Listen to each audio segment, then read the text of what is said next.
Hello दोस्तों, स्वागत है आपका अपने यूट्यूब चैनल परीक्षा गढ़ पर। आज हम लोग लेखपाल एग्जाम से संबंधित एक सब्जेक्ट विषय ग्रामीण समाज पर चर्चा करेंगे।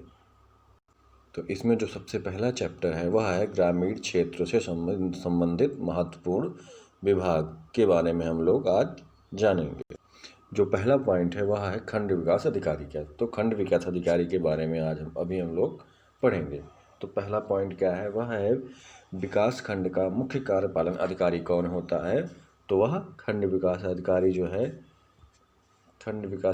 जो है मुख्य कार्यपालन अधिकारी होता है। अगला है उत्तर प्रदेश लोक सेवा आयोग द्वारा चयनित खंड विकास अधिकारी का प्रशिक्षण कहाँ होता है। तो यह प्रशिक्षण जो है ग्रामीण विकास संस्थान में होता है। अगला है एक विकास खंड के ग्रामों के विकास की जिम्मेदारी किस पर निर्भर करती है। तो यह निर्भर करती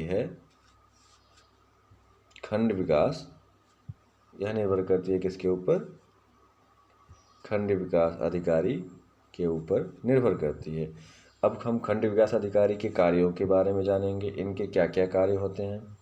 तो पहला इनका कार्य है कि खंड विकास अधिकारी सरकार द्वारा चलाई जा रही योजनाओं के क्रियान्वयन की समीक्षा करता है।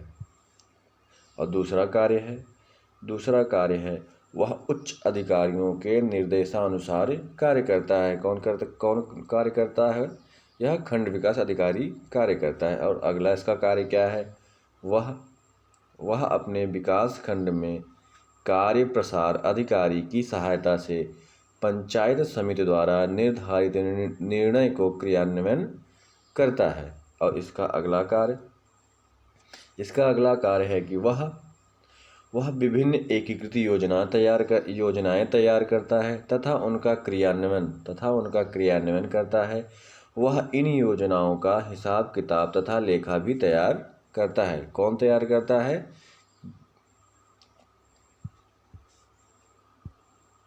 खंड विकास अधिकारी तैयार करता है।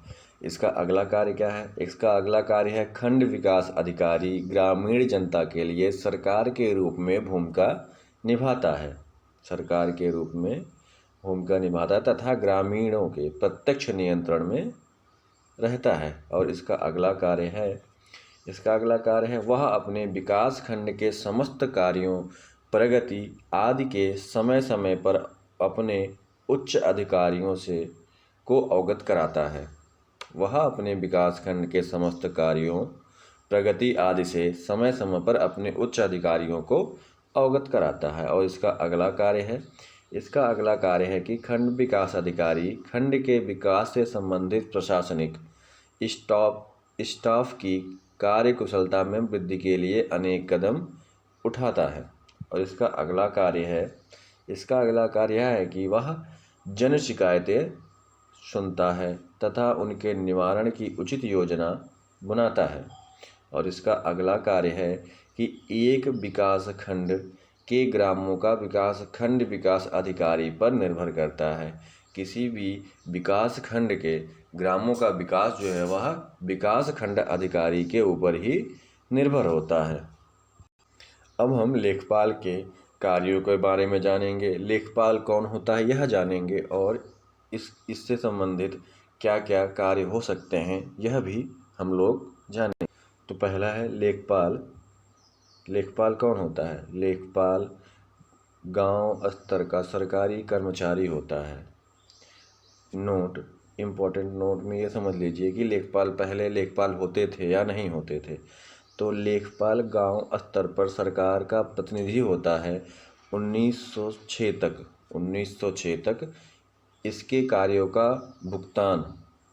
कार्यों का भुगतान गांव द्वारा किया जाता था। मतलब पहले भी लेखपाल होते थे, लेकिन जो भी ये कार्य गांव में अपना कार्य देते थे उसका जो कार्यों का भुगतान था वह जो है गांव वाले मिलके देते थे। लेकिन अब इसको सरकार द्वारा वेतन दिया जाता है। इसके अधिकार में एक या दो गांव इसके अधिकार में रहते हैं। अब हम लेखपाल के कर्तव्यों के बारे में जानेंगे। तो लेखपाल के कर्तव्य क्या क्या हैं देखते हैं।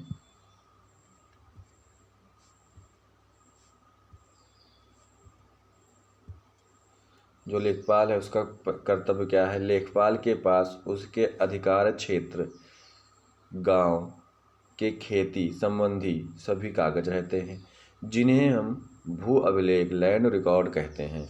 यदि कोई किसान अपनी ज़मीन के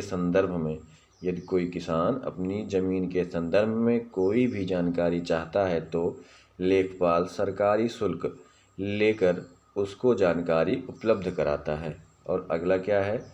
अगला यह है कि लेखपाल अपने कागजात में खेत का नाम, लगान, उसका मालिक, उसका नंबर आदि नोट करता है।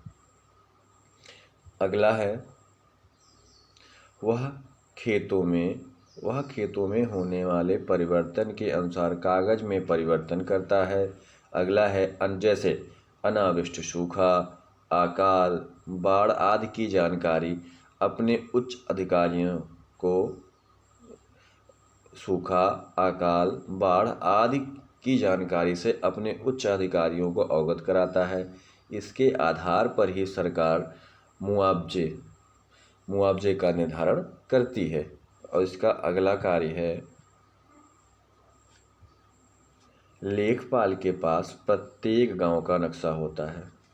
इस नक्शे में गांव के खेत, रास्ते, सड़क, नदी, तालाब, बाजार, मकान आदि अंकित होते हैं। इस नक्शे में खेत का क्षेत्रफल दिया होता है, उसी में उसका नंबर दिया होता है। खेत के नंबर की मदद से खेत को पहचानने में आसानी रहती है। लेखपाल के कर्तव्य हैं कि वह प्रत्येक वर्ष खेतों की नाप करे तथा कमी बेशी को नक्शे में अंकित करे। और इसका अगला क्या है? किसान के स्वामित्व की समस्त कृषि भूमि का विवरण एक रजिस्टर में होता है। एक ही स्थान पर खाते के रूप में लिखा जाता है। इसे हम क्या कहते हैं? इसे हम कहते हैं जमाबंदी कहते हैं। इसकी 2 प्रतियां तैयार की जाती हैं, जिसकी एक प्रति जो है तहसील के कार्यालय में, तहसील के कार्यालय में, तथा दूसरी प्रति संबंधित लेखपाल के पास रहती है। अगला क्या कार्य है इसका? अगला कार्य है कि यह जो लेखपाल होते हैं वो प्रत्येक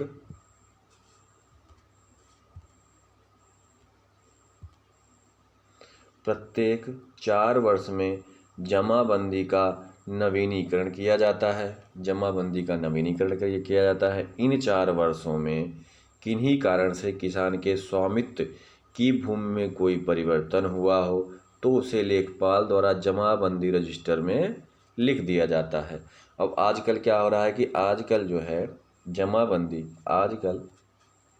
जमाबंदी का कार्य कंप्यूटर से भी किया जाने लगा है। इससे कम समय में ही किसान अपनी भूमि संबंधित आंकड़े प्राप्त कर सकता है। लेखपाल के पास और क्या जानकारियां होती हैं? तो लेखपाल के पास गांव के नक्शे में प्रत्येक खेत के लिए एक क्रमांक अंकित होता है। इस क्रमांक को खसरे के नाम से जाना जाता है। लेखपाल प्रत्येक वर्ष बोई गई फसल की जानकारी को इस खसरे में दर्ज करता है। इसी आधार पर सरकार प्रत्येक फसल के अंतर्गत बोए गए क्षेत्र का पता लगाती है और अपने हल के